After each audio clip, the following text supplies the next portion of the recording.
So just a quick note on leveling, actually. So when you use modellas like this, there's this surface right here, and then there's a sacrificial layer right here, and then there's a layer you're going to stick down to your sacrificial layer.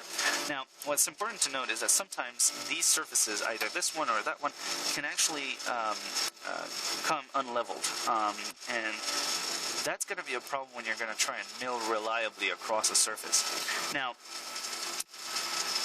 what you will want to do is when you do the calibration on putting the tool down onto the surface, like I showed you on the other video, sometimes if you have it's not a bad idea to try and move around using the software tool, using the Move XY, move around and see if your tool actually still hits the surface, like so. The tool would hit the surface of your material to cut on the across the board.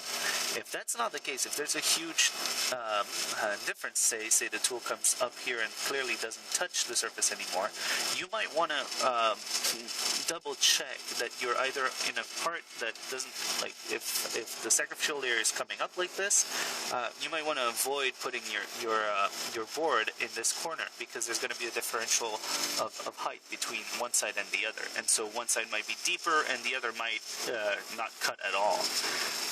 So it's always a good idea to check for like the level on the sacrificial layer.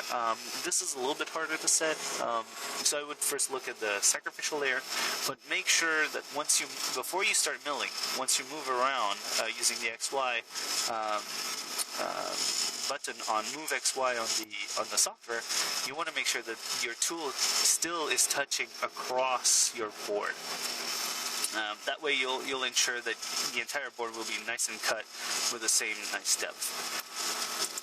Another way to do that, and this is why I use the value, the minus 0.12 millimeter Z depth on the software, is that you can just artificially tell it to go deeper.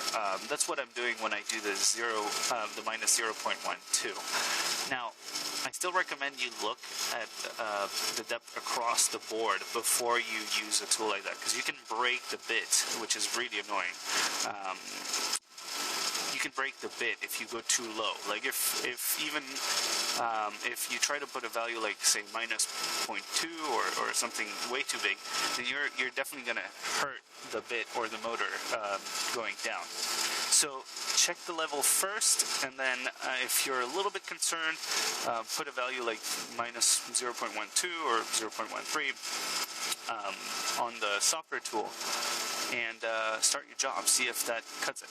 Again, you want to see that pink dust going across your entire design, not just on one end.